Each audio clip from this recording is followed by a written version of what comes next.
PP159 Lahore, ये forms हैं, हमें सरवर बारी साहब ने दिखाए, जिनसे जाहिर ये होता है कि इनमें कुछ टेम्परिंग की गई है। सरवर बारी साहब हमारे साथ हैं, आप ही वजाहत करेंगे सर, 159 की ये फॉर्म्स क्या जाहिर करते हैं जो हैंड रिटन?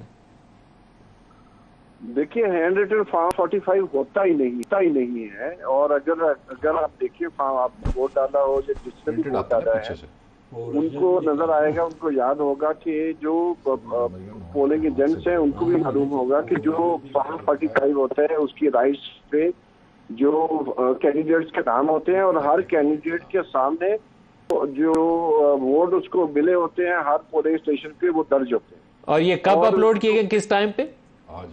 ये आज 2:25 पर मैंने आपको स्क्रीनशॉट भेजा है। ये स्क्रीन के ऊपर टाइम नजर आ रहा है जी, टाइम स्टैम्प नजर आ रही है। प्रोड्यूसर साहब जरा उस पर रोक के रखें टाइम स्टैम्प पे भी। 2:55 पे आज की तारीख में ये हैंड रिटन फॉर्म अपलोड हुए हैं। 159 मरियम नवाज का, लाहौर का, एमपीए का हल्का। तो सरवर भाई साहब, इसकी इम्प्लीकेशन एक फॉर्म हैंड रिटन है 14 दिन के और बाद अभी हम बाकी चेक कर रहे हैं वाले। तो सर इसकी 14 दिन की एक टाइम बार लिमिट भी होती है, 2 हफ्ते के बाद ये फॉर्म अपलोड किया जा सकता है। 14 दिन तो बहुत पहले गुजर गए, 8 फरवरी के बाद 4 दिन काउंट करना है आप। तो ये तो अनलॉफुल चेंज है जो आप मुझे पिछली दफा अभी हम जब ब्रेक से पहले बात कर रहे थे कि मैं कह रहा था कि ये फॉर्जरी है, क्योंकि इलेक्शन कमीशन के पास अंडर द इलेक्शंस एक्ट कोई राइट नहीं है कि वो अब 5 माह के बाद नए फॉर्म 45 जारी करें। आप चीफ मिनिस्टर, जो इस वक्त सिटिंग चीफ मिनिस्टर हैं, उनके हल्के के ऊपर बहुत संगीन नोयत का इल्ज़ाम आपने आयद किया है। इसके ऊपर आपको नोटिस सर्व हो सकता है। आपके पास इतनी एविडेंस मौजूद है कि आप किसी कोर्ट ऑफ लॉ में इसको जाके सब्सटेंशिएट कर सकें? देखिए जी, अगर कोर्ट्स इंडिपेंडेंट होंगी तो ये तो सारा जो रिकॉर्ड है वो मौजूद है, गूगल ड्राइव पे मौजूद है।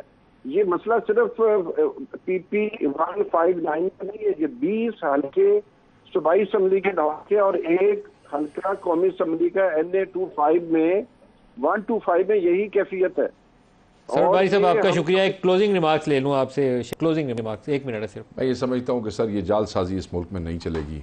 आपकी नून लीग की हुकूमत ने पाकिस्तान को ऐसी बंद गली में धकेल दिया है, या मुईशत तबाह, गरीब तबाह, गरीब क्या मिडिल क्लास तो बिल्कुल ही श्रिंक होकर खत्म हो रहा है। आपको इन फॉर्म को किसी कोर्ट ऑफ लॉ में ले जाना चाहिए ना। यहाँ तो ऑन एयर जितना मर्जी सरमन दे दें, डजंट मेक एनी डिफरेंस। दायर की हुई है कि इन जालसाजियों की तहकीकात की जाए। खुर्रम साहब, आपके भी आज आपके प्रोग्राम के एक लाइन में जस्टिस साहब को कहते हैं खुदा के लिए ये तहकीकात कराएं। खुर्रम साहब जी, हम सब का कयास पाकिस्तान की अदालतों पर है। हमारे जो भी तहफ़्फ़ुज़ात हों, बिल आखिर ये अदालत में ही हर चीज़ वहाँ जाकर इसका फैसला होना है कि सच या झूठ है। मीडिया पर, प्रेस कॉन्फ्रेंसों में फैसला अदालत लहराना आसान है, एक लाइन में आप भी दिमाग से अदालत के सामने हम इलेक्शन को मुस्तरद कर चुके हैं। मुश्किल इलेक्शन की कोई हैसियत नहीं है, न कानूनी न कोई आईनी। बिल्कुल ठीक।